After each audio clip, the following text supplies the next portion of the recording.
you can expect with the already coming on Neptune Sun square, but with the new moon and how that Mercury is in Gemini, amplifying the communications status of people, as well as the moon being new and the sun in Gemini, squaring Neptune, the epic thing that comes up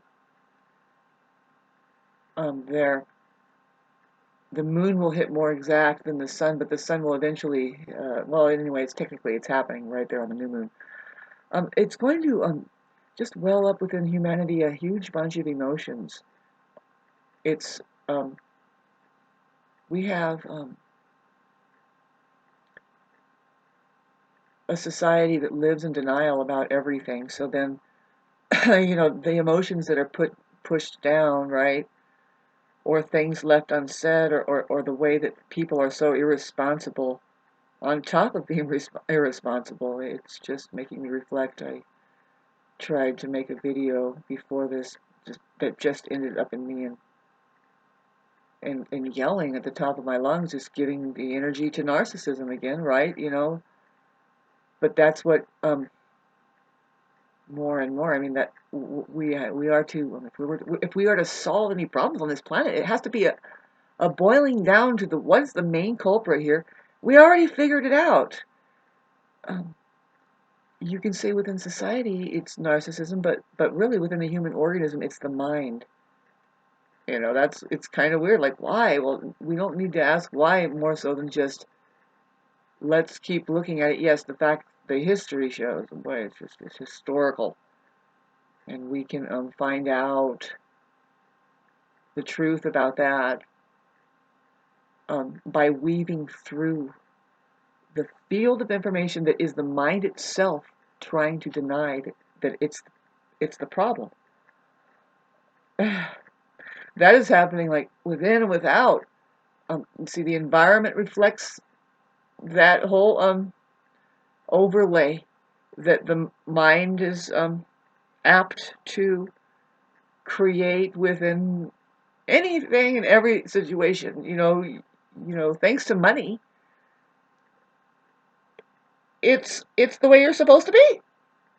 Don't you know the game? Don't you know how to play the game?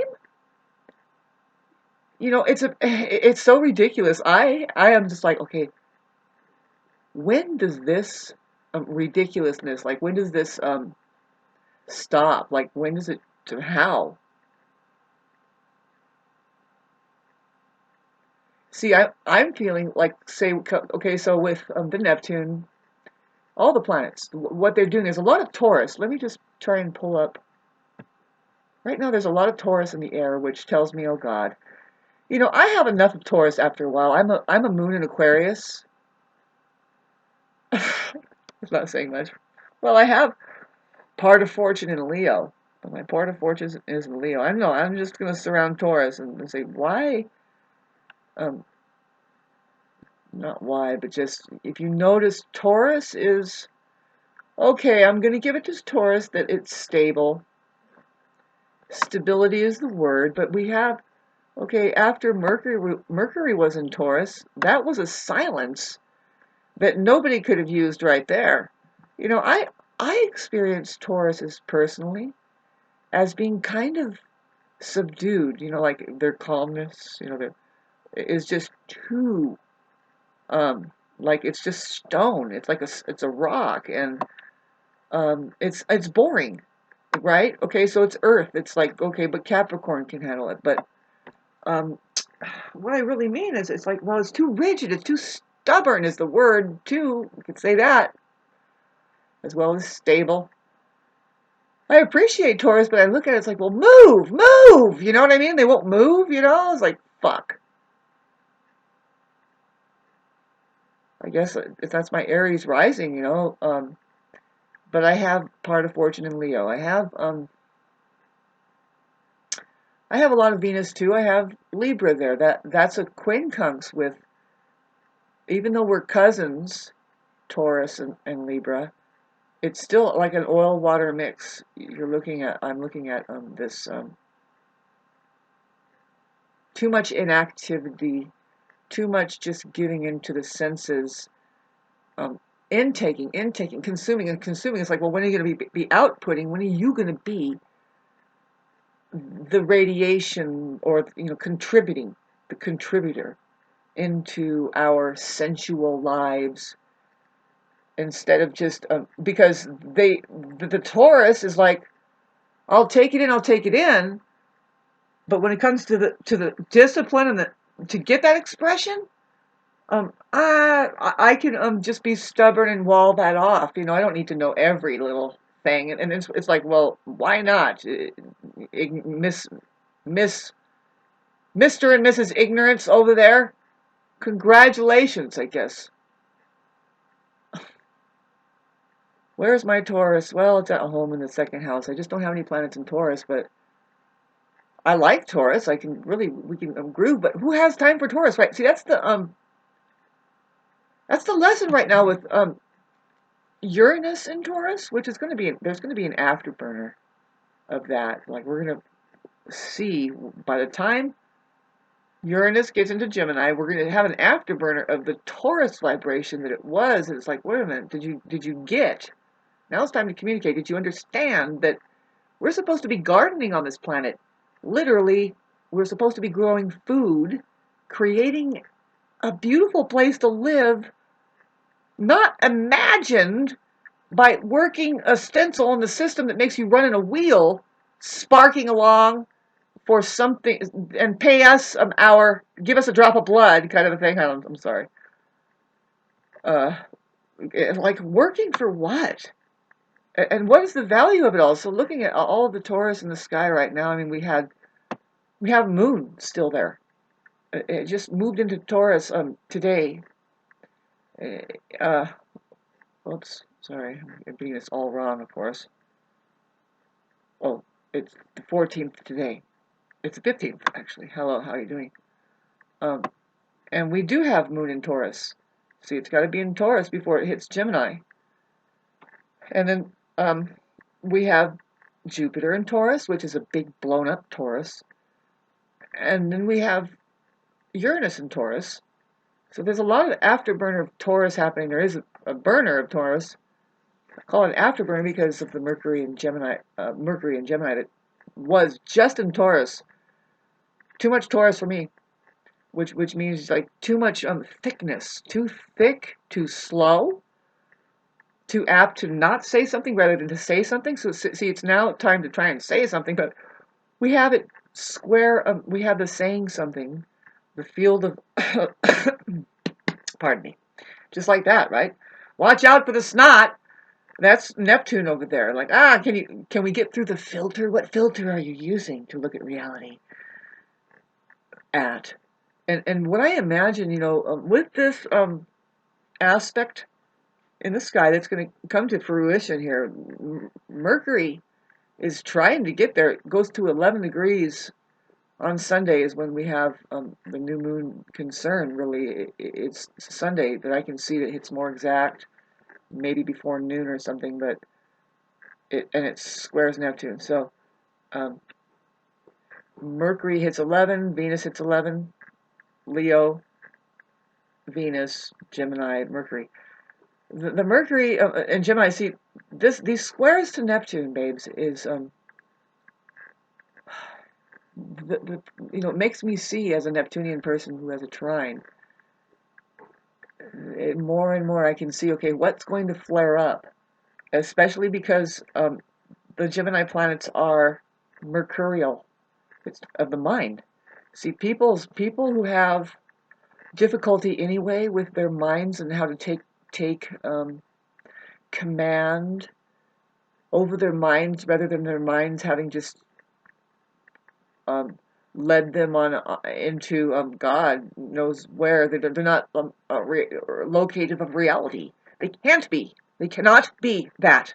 See, this is the thing that most people don't know, which most people are succumbed to the mind, and see most and there's a percentage out of that. See, it's 7 out of 10 that are succumbed to the confusion of minds. And so this aspect of Neptune is going to make them all flare up. It's like pouring salt on the wound, or more like, when you put hydrogen peroxide on something and it just fizzles out. It's like these people are going to exacerbate in their whatever it is individually, especially. See, you can depend that there is a Mercury aspect with these people. The people that have a Mercury aspect, who are struggling with the mind in the first place, are going to be flaring up. There's a positive side to it. There's a positive communications, and then there's a negative communications to it. Two the same exact energies that a kind of person who, well, the one kind of person is more spiritual, sets the mind aside to see the truth more and more, and that's like, how do we tell people about this whole other world, rather than what the mind through fear has fucking orientated on top, which is called an overlay onto what? Well, we have an earth here, and the earth kind of suffers from that. But let's just get back to this aspect in the sky that I'm pretty sure it's just like